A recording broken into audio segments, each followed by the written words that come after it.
Hi, my name is Levi Knight, Youth Program Coordinator for the Mighty Creatives, and you're listening to the Mighty Voices podcast, where we talk about topics that concern young people and the role creativity has in these topics. So today, we're joined by two very special guests, someone that's here for the first time, or two people here for the first time. We've got one staff member from TMC and one youth board member. So would you like to introduce yourself? Hi, I'm Samantha. I'm on TMC's Youth Board and I'm also a creative mentor. In my spare time, I'm a freelance artist where I just love doing lots of different things.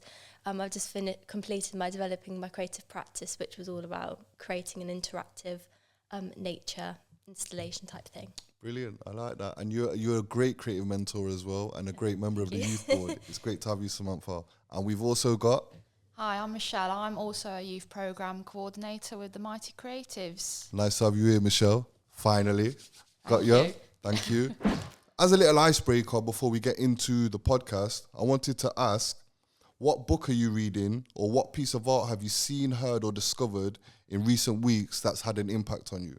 So we'll start with Michelle. This is actually like good timing because I'm in the middle of reading like a trilogy of books by Margaret Atwood. Nice. And it's called The Year of the Flood. It's following on from a book called Oryx and Crake. I've tried to read Oryx and Crake. Yeah, it's slow to get going, and it was the same with this book. But I kind of like how it's about like a virus that's kind of wiped out like humans, but there's a few still trying to live, but it's kind of like how science has gone too far as well, and there's lots of weird things in it. Right. And that's the kind of book that I like, and it's just weird to think, what if we lived in a world like that? Yeah, I like that. Was it Margaret Atwood you said? Did she do The Handmaid's Tale as well? Yeah, she did. I've not read that one though. I've not read it. I need to. That's a really good one. Have you watched the series? I tried to watch the series. I was a bit thrown off by the first episode. I was like, what's going on here? I like dystopian stuff, so that's like right up my street. It's definitely my favourite genre to like read and watch. So yeah. Thanks for that, Michelle. Appreciate that. What about you, Samantha? I can picture the book cover, but I can't remember the name. It's to do with like I think it's called Medusa, but it's like Greek mythology. Okay. But it's like a story based on that, and it's just really interesting. I'm trying to read more instead of doom scrolling. That's my thing that I'm trying to do at the moment, picking up the book instead.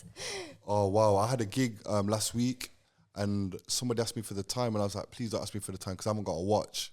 Because every time I go on my phone, I go through the routine of going through Sky Sports, Twitter, Instagram, YouTube, Spotify, and then I'm just scrolling for so long and I've not even told you what time it is. So I've got my watch fixed now, so we're back online. But thanks for that, Samantha. I suppose I need to give you something now, don't I? You know what? I'm watching the TV show. It's a bit different. It's called Yellowstone. Have you ever heard of Yellowstone? No, I haven't. It's a bit different. It's like a ranch. There's like it's like a cow. It's like a Western in modern times. So there's these people that own a ranch called Yellowstone, and it's on a plot of land what's divided with some Native Americans. So there's a bit of a battle between them. I've only just got started, but it's giving you like an insight into the life of a cowboy and a Native American, it's quite deep. Do you get what I mean? It's quite tribal when you look at it. The things that they do is very tribal. So yeah, I'm a bit. Yeah. Sounds interesting. Yeah. No, it's all right. And I like horses because I've been jogging recently. I told you I've been jogging. Yeah. And my route takes me through a field where there's horses. At first I was terrified of them because there was a sign on the gate saying don't feed the horses because they might kick or bite. I was like, oh my days. And it's such a narrow path. But every time I go jogging, they'll be out in the field. And when I come back the same route, they're all gathered around the little gangway that I have to go through. So I have to walk through really... Anyway, I digress. I like horses. Today's episode of the Mighty Voices podcast, we're going to be looking at the environment, and it's going to be in line with World Cleanup Day. So today's World Cleanup Day. Let me give you a bit of information about World Cleanup Day. So World Cleanup Day is an annual global social action program aimed at combating the global mismanaged waste crisis, including the problem of marine debris. It is coordinated by the Let's Do It World NGO, a global organization with headquarters in Tallinn, Estonia. Each year, humanity generates 2 billion tons of municipal solid waste, Without urgent action, global waste will increase by 70% at current levels by 2050. Additionally, over 3.5 billion people lack access to efficient waste management systems, with much of their waste being incinerated or ending up in nature, the seas, and the oceans, mainly through river systems. From 2024, World Cleanup Day is declared as an official UN day on the 20th of September annually, and has now been added to their calendar of international days and weeks. Annette Lino from LDIW describes her interpretation of this year's campaign slogan, "Make Room for Life," is a global call to action, reminding us all of the need to combat the rising tide of waste that is smothering us. Our natural resources face daily contamination from waste materials that pollute the environment, threatening to overwhelm all life. By cleaning away this waste and then changing behaviors around its creation in the first place, we literally make room for all living beings to enjoy green spaces and urban environments alike, and for life itself to grow and to flourish. You can participate either as a cleanup organizer or as a participant in an already organized local event, or both. For more information on how to get involved, visit www.worldcleanupday.org.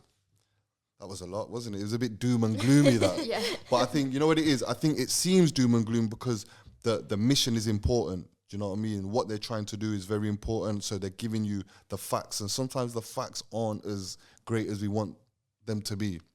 So what I wanted to ask you guys was, do you think creativity can play a role in World Cleanup Day? I'll start with you, Samantha. Yeah, no, definitely, because creativity is kind of just a way of problem solving, that whatever we decide or work on is being creative, and how you can think outside the box to sort this issue out and hopefully stop us from having this issue again. I think as well, to add to what you're saying, I think World Cleanup Day in itself is a creative activity, because it's only this year that it's been declared as an actual official UN day.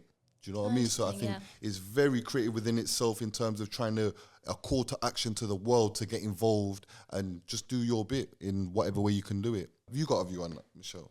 Yeah, I'd never heard of this day before, so it actually makes me think, especially on the 20th of September, I want to get out there and do something myself now, whereas I might have just let it pass me by if I hadn't have known about it. So it's good to kind of have it as a recognised day, because if I think that, then lots of other people think, I'm going to do something as well. So absolutely. On the flip side to that, though, I suppose there needs to be more work in terms of promoting this, because there's a lot of creativity that goes into the actual activity in the event, but I suppose the same isn't said for the marketing, because like you just said, you didn't know about this, you've seen it, and it's something that you'd like to get involved with, and I think the net probably needs to be cast a bit wider. Yeah, even using creativity to kind of promote it. How can you get out there and get people to know about it and to kind of play their part in it? Absolutely. And I'm sure we was talking earlier, and you mentioned that you take part in. I want you to explain it about visiting Cornwall. Yeah. So actually, on the day I'm going to be in Devon, I think this time. I normally go down to Cornwall, but be in Devon. So I thought it'd be great because I've been near the sea and I've heard of beach cleanups before. So it'd be quite nice, on that day whilst I'm there, to just look on the beach and see. I can clear up any rubbish that's on the beach. So nice. And I think that's part of the messaging that should be really emphasised is you don't have to reinvent the wheel to get involved with something like World Cleanup Day. It's something small. And was you mentioning about somebody that you see on a walk? Somebody was talking about someone. Yeah, it might have been me. Yeah, so there's a few things I already know about, like communities and people kind of playing their part already. So yeah, when I come to the office, I often see there's this one guy that goes out for a walk every morning, but he's got a big plastic bag and a one of those litter picker stick things, and I just see him, he's taking a nice walk, but as he's doing it, he's picking up the rubbish, and that also made me think, I could do that. It's quite easy to just do that. And so it's the creativity of it is inspiring. Yeah, he did inspire me. I want to buy my own stick now and start picking litter up, just because it's like you're going out, you're getting exercise, but you're also helping the environment as well. Absolutely. So. I like that. And then I think we've kind of touched on it already, but I wanted to ask, do you think there's a link between creativity and the environment? It's a bit of a loaded question after what we just spoke about, but I think there definitely, from my perspective, I think there definitely is a link, because it's all, like you said, Samantha, problem solving. So I think creativity is another word for problem solving. It's at the start of most things. When we're trying to get around an issue or a challenge, we think of a creative way to do it. Do you know what I mean? So that's my view on that. And I think there's various things that can be done creatively in terms of working with the environment and helping the environment. Like, for example, with deforestation, people will plant trees. Whenever they have to take a tree down, cut a tree down for whatever they need, they'll plant a tree. Do you know what I mean? Like, it's little things like that. Do you guys know of any creative initiatives? Yeah, so one thing I was thinking about that's kind of like that creative problem solving is the new trend on TikTok. Might be a bit old now, but the underconsumption core that I keep seeing come up on my page. So like influencers are thinking about how to like de-influence items and things. So it's got like the basic ones, like reuse your water bottle or go charity shopping and things like that. But stuff like you've probably got enough mugs in your cupboard. You don't need any more mugs. 100%. And one like book swap with your friends. And then also one that I thought was great was get dopamine from hobbies, not shopping. So like when you've had a bad day, sometimes you want to treat yourself. You're like, yeah, I'll just buy some clothes or something. But actually, that's not so fulfilling and not sustainable. Maybe you should swap that for like what's a hobby that would like lift your mood or something. Yeah, definitely. I really can identify with that, because at the moment I've been running. I've been saying to the office every time I come in, I've been running. And you know what it is? That feeling from a run, I can't even explain it. It's a different kind of feeling. Do you get what I mean? And I think when I'm not running or I'm not active, I do a lot of things like I comfort eat.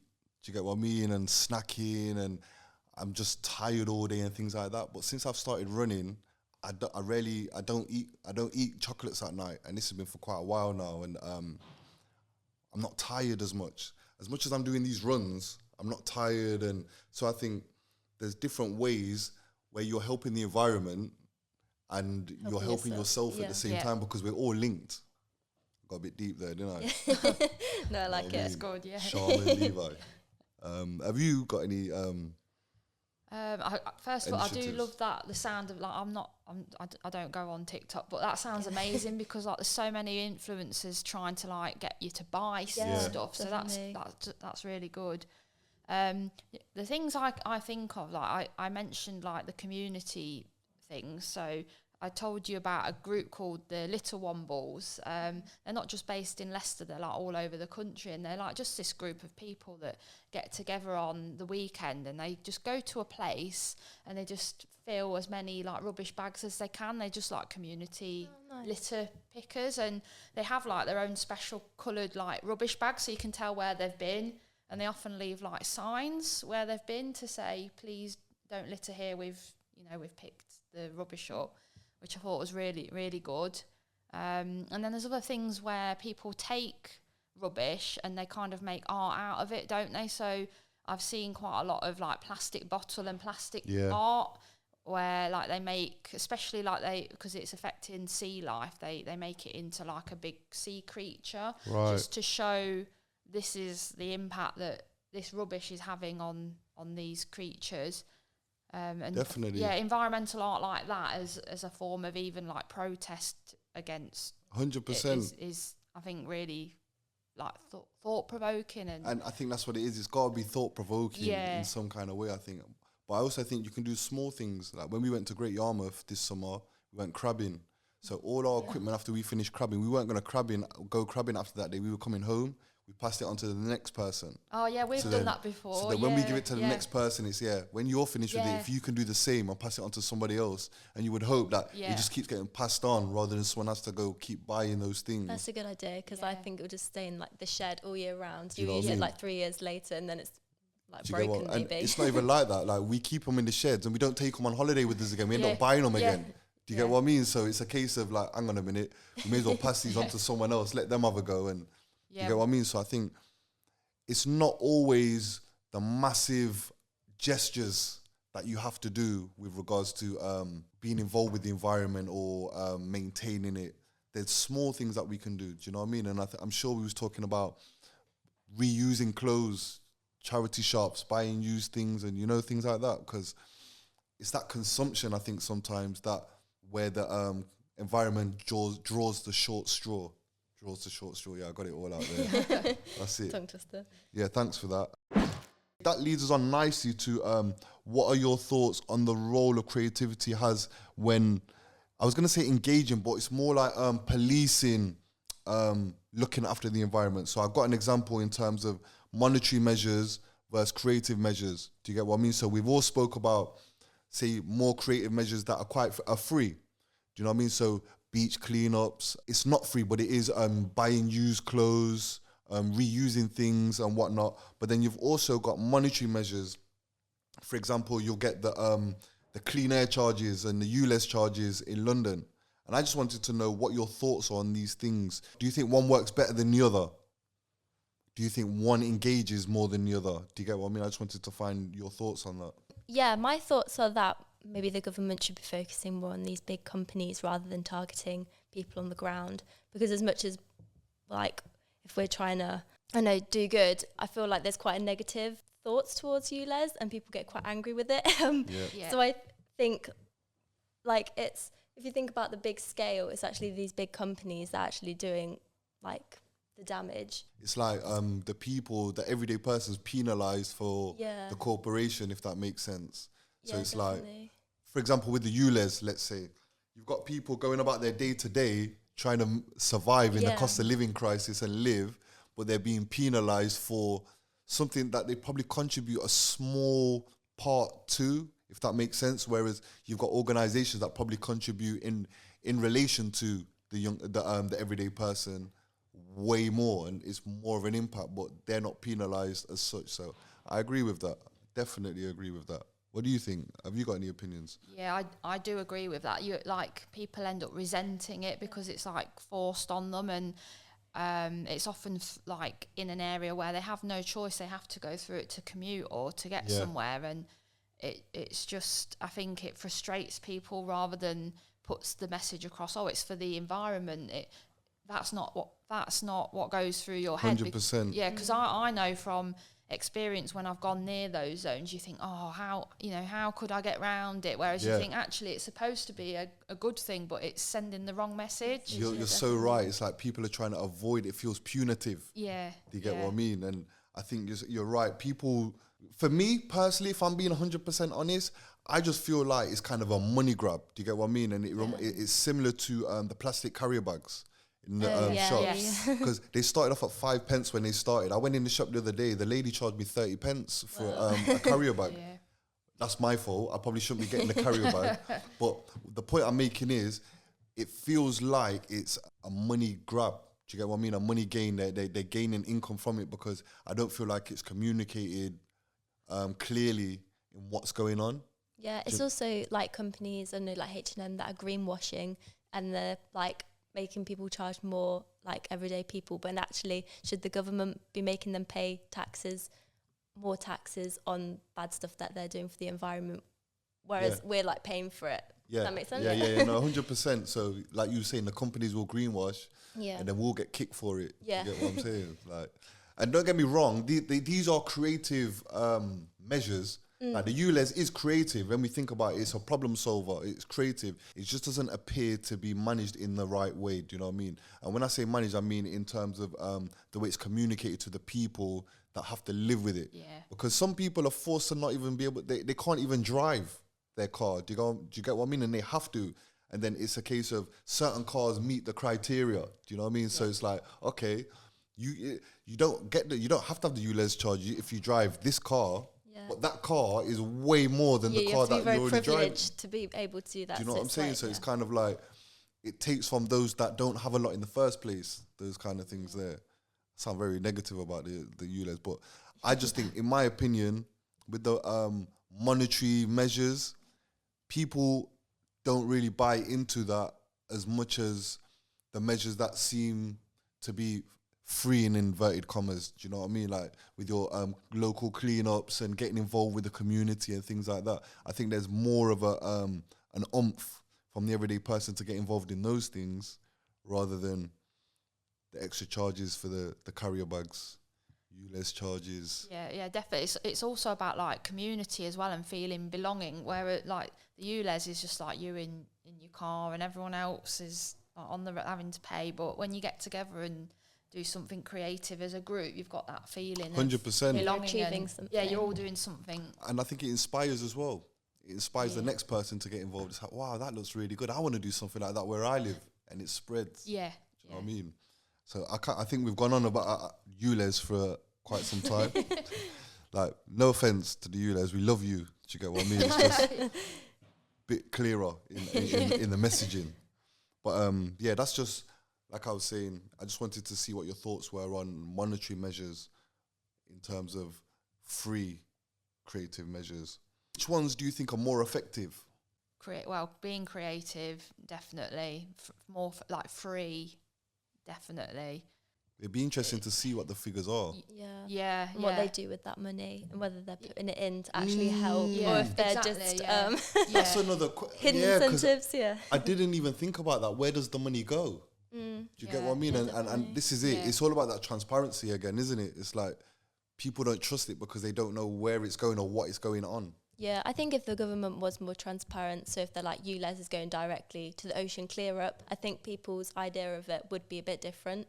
And then potentially you wouldn't be littering so much because I don't litter, but people won't be littering if they're thinking like, oh, in the future, maybe ULEZ could stop, or like we could stop having this issue and have to be charged this if I stop littering. I mean, that's in I hear that. world. So I'm digressing a little bit then. So do you think I'm leading you down a path right now? But, Go for it. do you think, in terms of managing the environment and taking action in taking care of the environment, do you think it's down to communication and marketing in essence? Because I feel that there isn't too much information on the why. It's more about, we've got to do this, but what's the why? And I think sometimes when you see the why in something, you buy into it more. And it's like, yeah, I can do that. I get that. Like you just said, the money that they take, if they put it to an ocean clear up, it's like, okay, cool, I can buy into that. I like that. And it's even like with brands that you might buy. Like you might not buy certain brands because they're not ethically right. Do you get what I'm saying? So you might go with somebody else. But I think if there was more information about... Yeah, I completely agree. I also think the government has lost a lot of trust within people. Yeah. So I'm not sure government could gain trust back, but maybe think about, like other companies, because like we are wanting to buy into more eco-friendly companies because they are transparent with what they're doing. And I think, that's what everyday people are liking. Do you think it's a government job to manage the environment? Yes. I'm just playing devil's advocate right now. Well, not manage it, but help it, support it. They're like, Yeah, because at the minute it kind of does feel like it's placed on like the ordinary people. Yeah. And I think also, like you said, knowledge is power as well. So people need to know more about why things are happening and what's the impact of that. And I think a lot of people go along with things, but they don't actually know the ins and outs. Yeah. So I think that would help, but like you say, it needs to come from above, doesn't it? So. I'm just asking the question. I'm just being a tough question. I'm being a bit like I was saying, devil's advocate, because I think sometimes, like I said, devil's advocate. I got that hat on. It's like there's a lot of things put onto the government to manage, and there's only so much capacity that you have to manage something. Do you get what I'm saying? So I was just asking that question. I think the government are in the best position to help manage that. Can put sanctions in or make big companies be taxed for eco things. Like they can incentivize things. Like ordinary people can't just randomly start taxing big companies. Yeah. Like it needs to come from them. I just feel like the government don't really do anything, if that makes sense. Like they've had all these summits. Like there was the G8 summits and the G this, the G that, and nothing. You just see all these prime ministers and presidents and head of states meeting up with one another, but nothing comes out of it. It's like they meet up for their knees up, and then you hear nothing after that. Yeah, I think it's difficult because a lot of politicians nowadays are very wealthy people, and they have a lot of stocks and shares in these big companies. So they're not gonna. I guess they're kind of best buds with these people as well. They're not gonna be putting these big taxes on them because they're getting some nice stocks and shares money. We're going into the darker realms. We're getting a bit political now. It's getting a bit darker. Political and we love the government, man. The government, like, I'm grateful, man. I'm so appreciative of everything. Like, yo, got another question I wanted to ask. Can you think of any creative ways to help manage the environment? Is there anything that I know you mentioned a few earlier on, Samantha. Are there any measures that you might have seen that you think, I like that, that's quite effective? My head went straight away to, the McDonald's bins when it's got like the target in the back of the bin. Yeah. But on a different... Naturally you would do that, I didn't even clock that. And making a game out of it. But I think... sorry, what was the question again? Can you think of, or do you know of any creative ways to help manage the environment? Is there anything that we've not... You spoke about a few things earlier on, like something that might be a bit quirky or... Well, to be fair, my head also thought about... because we all do like creative workshops with young people. I think allowing the next generation to appreciate nature, and when you're doing workshops, doing it within nature and teaching them about it, because so there's not the separation and that we are part of nature. To add on to that, I think we need to be teaching the new generation a greener way to live, because I think if the youngsters are growing up with those skills, then it will flood society, one would hope. Do you know what I mean? I wanted to make a point earlier on that I didn't make a point. I think seeing where the rubbish goes and how the rubbish is disposed of, I think that would help, because I think as a lot of us, we just put our stuff in the bin or the recycling and then that's it. Do you know what I mean? And I think, especially with general waste, it would be good to see where that's disposed and how it's disposed and what can't be. Do you get what I mean? And I think seeing that would make people change the way they use things. Do you know what I mean? And that leads us on to eco-confessions. Eco-confessions. I like that. So before we started this podcast today, Samantha came with an idea. She was like, you know what I reckon what would be a good idea? I was thinking of a thing called eco-confessions, where we confess to areas where we're not so green as we'd like to be. Because we don't want to be on here telling you to suck eggs. Do you get what I mean? We don't want to be pointing a finger at people saying, you don't do this, you don't do that. Because we're all in this together. So we're going to go through our eco-confessions. I'm not going to go first. I can go first. Nice. I've thought about this. So I was a vegetarian from when I was about 18 to 22, so during my A-levels and uni, because it's kind of cheaper as well, but also for environmental issues and reasons and personal reasons. But then I became a bit of a flexitarian, and then now today I do eat meat. You're a flexitarian now? I was a flexitarian, but now I would just say I do eat meat. You're a meat eater. How long have you been a meat eater for? I would say maybe like 2 years. Ooh, stay away. I've done the reverse of what I've done. So I was flexitarian, and then I gradually cut more and more meat out, and now I'm vegetarian. I've been vegetarian for about a year now. So nice. Yeah. Seeing as we're all confessing, I was in Nando's the other week and had a chicken wrap. I've been vegetarian for like over 10 years. Oh, wow. Oh. It was so nice. Oh, I love a Nando's. I can't believe it. So I think I'm teetering on becoming a flexitarian. Yeah. But you know what it is for me? It's just the killing of an animal that I can't get my head around. I'm a bit, I think there's enough to keep me nourished without having to eat an animal. Not to make you feel guilty, Samantha, or anything like that. That's fair enough. We have all our own reasons, but yeah. This is it. No, it's an interesting conversation. I do definitely think that not every meal has to have meat. I think definitely like everyone, if we just cut down, and then if we're able to cut down, we can increase the quality of how animals are treated and pay farmers better. And then, nice, I like that. That's good. So your eco-confession is you're a meat eater now. You've gone from vegetarian to flexitarian to meat eater.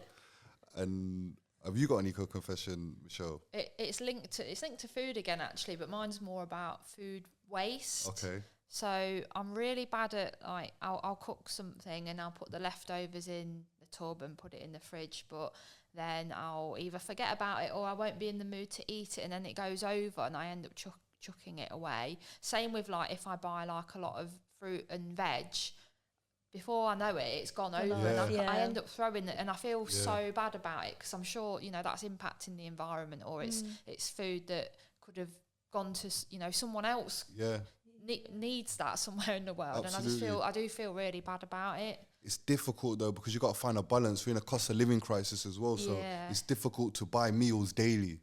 Do you get what I mean? You've got to buy your food. Well, you don't have to if you're in a privileged position, but what I'm saying is, with the cost of living for my family, we have to buy things in bulk. Yeah. So it's understandable that that's another thing. That's another thing as well. You know, a lot of things in the supermarket, they do come in big, like, family packs. Yeah. And there's 2 of us in our house, so it's like, you know, we're a family of 2, not a family of like 4 or 5.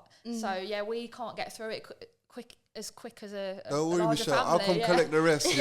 I've got a house of 6. I'll pass on any like food waste to you from now on, and I'll feel a lot better about myself. Yeah, man, I like that. But it's difficult. But you know what it is? I think it's important. I like this eco confession because I think it's important to be aware of our own, where we can improve it in our own areas.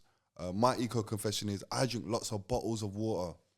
Like, I buy, like, you know, you can get like the 9 packs. I buy them all the time, and I'm forever putting plastic bottles in the recycling. And that's my confession. I'd like to stop that. It's just I can't drink tap water. I'm a bit of a snob. You don't like the taste of it, or no, I don't like the taste. Some people think the government put things in it to control your mind. I saw that. I don't know. You might have to listen to another podcast for that. Apparently Leicester has good water though. Do you live in Leicester? Yeah, I do. Apparently, you know what it like is? Hard water or something. I don't know. I can taste the difference now. I've drank bottled water for so long. I can taste the difference in tap water. That sounds even more snobbery. I'm sorry, but that's my eco confession. I probably need to cut down on the bottles that I have. You need to make a big sculpture with all these bottles. Yeah.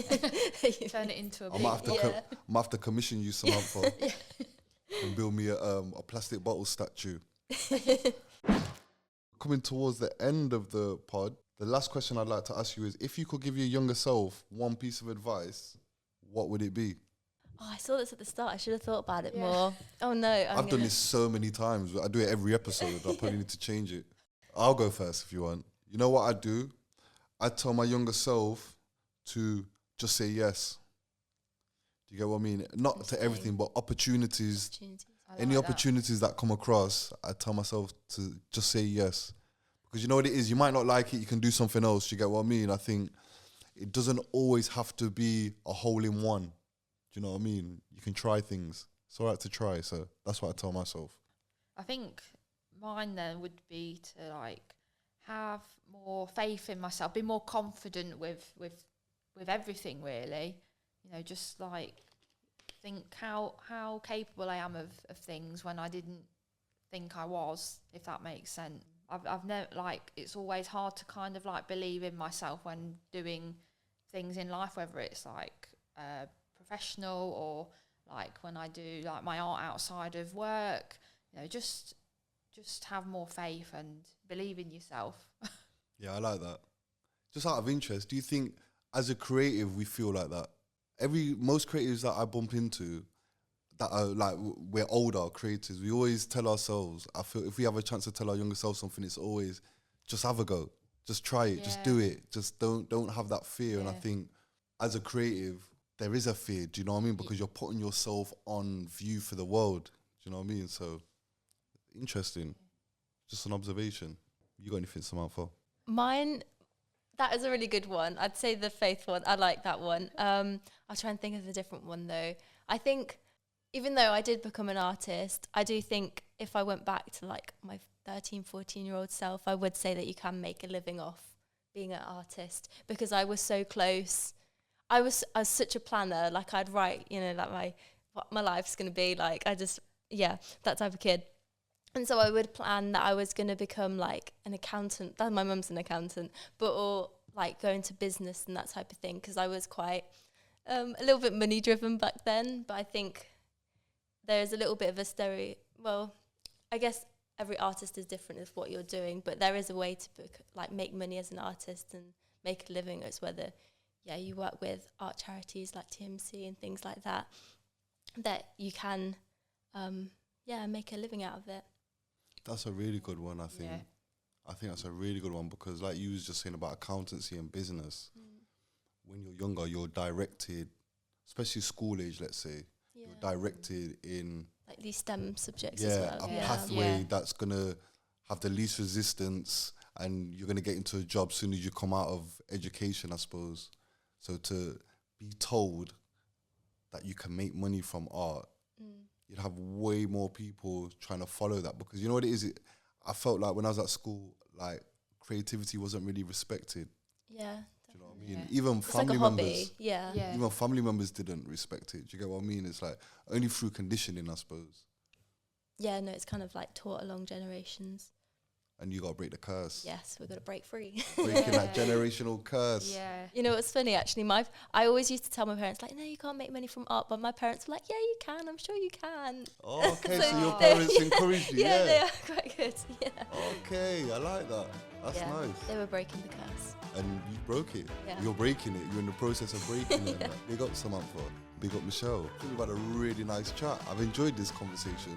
My name's Levi Knight, Youth Program Coordinator for the Mighty Creatives, and you have been listening to the Mighty Voices podcast. Until next time, bye for now.